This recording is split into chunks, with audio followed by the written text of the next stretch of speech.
Materi berikutnya adalah listrik dinamis. Dinamis itu artinya mengalir. Contohnya adalah listrik PLN yang ada di rumah kita itu. Nah, itu kan mengalir dari PLN pusat ke PLN daerah, mengalir sampai ke rumah kita. Ya, itu namanya listrik dinamis. Kenapa mengalir? Karena adanya arus. Nah, ya, untuk itu mari kita pelajari arus listrik. Ya, jadi arus itu kan aliran. Ya, ini. Jadi ini aliran listrik. Nah, rangkaian pada listrik itu ada dua macam, yaitu rangkaian tertutup atau sirkuit istilahnya, dan rangkaian terbuka. Ya. Aliran muatan listrik itu terjadi pada rangkaian tertutup. Jadi muatan listrik itu bisa mengalir kalau rangkaiannya tertutup. Aliran muatan listrik disebut dengan arus listrik. Jadi aliran itu kan arus. Ya. Arahnya arus listrik itu dari kutub positif ke kutub negatif.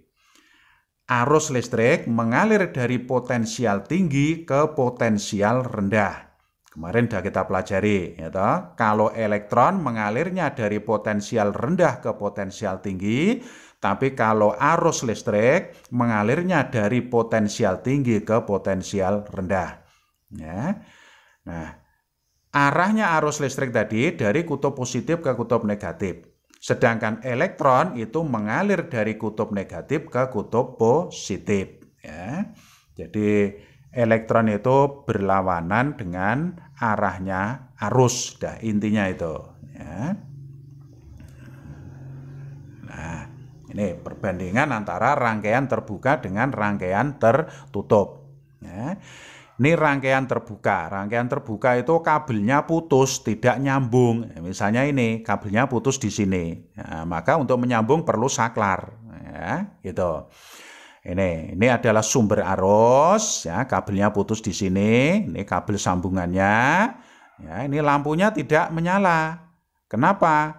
Kok lampunya mati? Karena rangkaiannya terbuka, kabelnya putus. Ya, jadi strumnya tidak nyambung. Ini rangkaian tertutup. Ya, lampunya menyala. Ya, jadi arus berjalan dari sini terus disambung oleh saklar ini. Nah, akhirnya sampai ke sini. Ya, jadi mengapa lampunya menyala? Karena rangkaiannya tertutup, semua kabelnya nyambung gitu ya. Ini arusnya ya, mengalir dari kutub positif ke kutub negatif. Ini yang merah ini arusnya. Ini elektronnya yang biru ini. Ya, jadi elektron arahnya ini berlawanan dengan arah arus ya. Dalam rangkaian apa agar arus listrik dapat mengalir? Maka jawabannya dalam rangkaian tertutup atau istilahnya sirkuit. Ya. Nah, inilah perbedaan antara rangkaian terbuka dengan rangkaian tertutup. Rangkaian terbuka kabelnya tidak tersambung atau putus, sedangkan rangkaian tertutup kabelnya tersambung. Rangkaian terbuka arusnya tidak mengalir. Kalau rangkaian tertutup arusnya mengalir. Rangkaian terbuka, alat elektroniknya mati. Ya. Kalau rangkaian tertutup, alat elektroniknya hidup. Rangkaian terbuka, saklarnya off. Kalau rangkaian tertutup, saklarnya on. Ya. Berikutnya, rumus kuat arus listrik. Ya. Rumus kuat arus listrik. Ya. Ini. Kuat arus listrik adalah banyaknya muatan yang mengalir pada penghantar tiap detik. Ini pengertiannya. Rumusnya ini, kuat arus I, banyaknya muatan listrik Q, gitu, yang mengalir pada penghantar tiap per detik, per detik itu waktu T. Nah, jadi rumusnya ini. I sama dengan kuat arus, satuannya ampere. Q adalah muatan listrik, satuannya kolom. T adalah waktu, ya, ini satuannya sekon atau detik. Ya, ini. 1 ampere itu didefinisikan sebagai muatan listrik sebesar 1 kolom. Ya, muatan listrik sebesar 1 kolom. Jadi 1 ampere itu adalah muatan listrik sebesar 1 kolom yang mengalir dalam penghantar selama 1 sekon per sekon. Nah, gitu. Ya.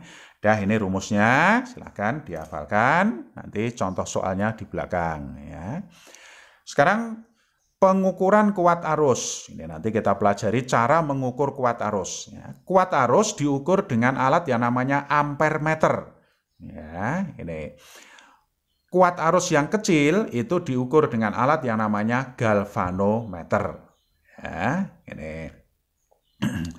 Nah, ini mohon diperhatikan ya. Satuan kuat arus tadi kan ampere, maka alatnya namanya ampere meter, meter ukuran pengukur ya. 1 miliampere itu sama dengan 0,001 ampere. Jadi 1 miliampere nanti kalau dijadikan ampere harus dikalikan 0,001 atau dikalikan 1/1000 ya. Jadi 1 miliampere itu 1/1000-nya ampere. Ya. Inilah caranya mengukur kuat arus listrik. Ya, ya ini sumber arusnya, ini saklarnya, masuk ke ampere meter. Ya, ini alat pengukurnya. Ya, ini bagannya. Ya, ini bagannya. Ini adalah ini adalah sumber arus. Ya, garis yang panjang ini kutub positif, garis yang pendek ini kutub negatif. Nah, ya, diingat-ingat kalau ada lambang seperti ini lambangnya sumber arus, ini misalnya batu baterai. Ya. Yang strip panjang ini maksudnya kutub positifnya, yang pendek ini kutub negatifnya. Ini maksudnya saklar. Ini kode A ini maksudnya alat ampere meter ini, ya, alat ampere meter. Nah, tanda silang dilingkari ini maksudnya adalah lambangnya ini. Hambatan ini namanya ya, diingat-ingat ini lambang hambatan ya, tanda silang dilingkari ya. Nih contoh hambatan itu misalnya ini lampu. Jadi hambatan itu maksudnya semua alat elektronik yang membutuhkan listrik itu namanya hambatan, lambangnya seperti ini. Dah ya. Ampere meter adalah alat yang digunakan untuk mengukur kuat arus listrik ya. Pemasangan ampere meter dalam rangkaian yang disusun secara seri. Rangkaian seri itu rangkaian yang tidak bercabang. Dah, ini diingat-ingat kesimpulan ini. Ampere meter itu harus disusun secara seri. Nah, sekarang bagaimana cara membaca ampere meter? Ya, cara membaca ampere meter. Ya, ini. Ya. Di sini ada 2 deretan angka skala, ya, bawah dan atas. Nanti kalau yang dipakai yang bawah ya di bawah semua, kalau atas semua. Ini rumusnya. Nilai yang terukur itu sama dengan nilai yang ditunjuk oleh jarum ini. Jarum ini menunjuk angka berapa? Terus dibagi nilai maksimal. Nah, nilai maksimalnya ini yang samping kanan ini. Ya, sekali lagi, kalau yang dipakai itu angka skala di bawah, harus di bawah semua. Yang ditunjuk, yang dipakai angka di bawah, maka nilai maksimalnya juga angka bawah. Kalau angka atas harus atas semua. Saya ulangi ya, nilai yang terukur adalah angka yang ditunjuk oleh jarum dibagi angka maksimal, ya, dikalikan batas ukur. Batas ukurnya itu di samping ini. Dan tinggal milih yang dicolok kabel nanti yang mana. Apakah yang 10 miliampere atau yang 1 ampere atau 5 ampere atau 10 ampere ya. Nih, contohnya ini misalnya angka yang ditunjuk ini kalau kita hitung adalah 36 ya. Angka maksimalnya di sini 100, jadi 36/100 dikalikan batas ukur yang dicolok ini 1 ya, dikalikan 1. 36/100 kali 1 sama dengan 0,36 ampere. Itulah cara mengukur ampere meter atau cara membaca ampere meter. Ya. Sekarang contoh soalnya. Tadi rumusnya sudah kamu ketahui toh, I sama dengan Q/T. Nah, sekarang contoh soalnya. Nih. Kuat arus pada sebuah rangkaian listrik sebesar 200 miliampere. Nah, ya toh. Ingat tadi satuannya kuat arus adalah ampere. Ya, miliampere itu 1/1000-nya. Maka nanti harus dikalikan 0,001. Ya. Berapa besarnya muatan listrik yang mengalir pada rangkaian itu setiap menitnya? Waktunya 1 menit. Ya, maka nanti harus dijadikan detik karena satuannya waktu itu detik. Ya, maka jawabannya diketahui kuat arus atau I 200 miliampere Jadikan ampere dikalikan 0,001 sama dengan 0,2 ampere.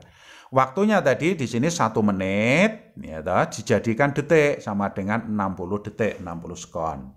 Ditanya muatan listriknya atau Q berapa? Nah, rumusnya I sama dengan Q per T, maka Q sama dengan I kali T. 0,2 kali 60 sama dengan 12. 12 ampere sekon, ya toh. Ini sama dengan 12 kolom. Jadi ampere sekon itu sama dengan kolom. Atau langsung saja 12 kolom itu. Ya. Ini, jadi satuannya itu harus dibenarkan dulu. Ya. Kemudian contoh yang kedua ini. Ya. Dalam waktu setengah menit. Nah, ya, dalam waktu setengah menit. Ini waktu setengah menit sama dengan 30 detik. Ya, pada suatu penghantar mengalir muatan listrik sebesar 240 kolom. Sudah betul. Berapakah kuat arusnya? I-nya berapa ampere? Rumusnya I sama dengan Q per T. Sudah tinggal memasukkan angkanya. Q 240, T-nya 30. Nah, 240 dibagi 30. Ya, angkanya diperkecil, nolnya dihilangkan. Sama dengan 24 dibagi 3 sama dengan 8 ampere. Contoh soal yang ketiga. Nah, semakin banyak contoh soalnya kan semakin paham, semakin mudah nanti. Selama 3 menit, nah waktunya 3 menit, nanti dijadikan detik sama dengan 180 detik, ya, dikalikan 60. Mengalir arus sebesar 500 mA. Nah, kuat arus I 500 mA dijadikan ampere. Dikalikan 0,001 sama dengan 0,5 ampere. Ya, ini atau dibagi 1000, ya. Ini pada penghantar yang panjangnya 5 meter. Nah, berapakah besar muatan listrik yang melalui penghantar tersebut? Ya. Muatan Q. Nah, I sama dengan Q per T, kalau Q sama dengan I kali T. Dia tinggal memasukkan. I-nya 0,5, T-nya 180. 0,5 kali 180 sama dengan 90. Satuannya kolom. Ya, nih. Dan sekarang silahkan kamu diskusikan soal berikut ini. Ya, ini didiskusikan soalnya ini. Ya. Berikutnya, ya. Nih. Juga silakan didiskusikan, ya, didiskusikan. Udah ya, kita lanjut. Sekarang saklar. Nah, ya, ini saklar. Ya. Fungsinya saklar itu adalah untuk membuat rangkaian listrik menjadi terbuka atau tertutup. Ya, tadi kalau rangkaiannya terbuka kan lampunya mati, kalau rangkaiannya tertutup kan lampunya menyala. Itulah fungsinya saklar, ya, untuk menghidupkan dan mematikan alat elektronik, ya, atau untuk membuat rangkaian listrik, ya, supaya menjadi terbuka atau tertutup. Ya. Kalau saklarnya di-off-kan, berarti rangkaiannya nanti akan menjadi terbuka, kabelnya putus, maka lampunya mati. Kalau saklarnya di-on-kan, maka rangkaiannya menjadi tertutup, maka lampunya menyala. Gitu. Nah, saklar ada dua macam, ada saklar manual, ini saklar dengan bantuan tangan, seperti di rumah kita itu, contohnya saklar pisau. Ya. Kemudian ada saklar otomatis, ini dengan bantuan alat elektronik. Ya. Ini sudah diprogram pakai komputer, contohnya lampu pengatur lalu lintas itu. Ya. Ya, sekarang silakan anak-anak didiskusikan soal-soal berikut ini. Ya. Didiskusikan dengan teman-temannya. Ini kelanjutannya ini. Nah, ya, jadi ada 11 soal. Silakan dikerjakan, didiskusikan dengan teman-temannya. Dah, ya, terima kasih.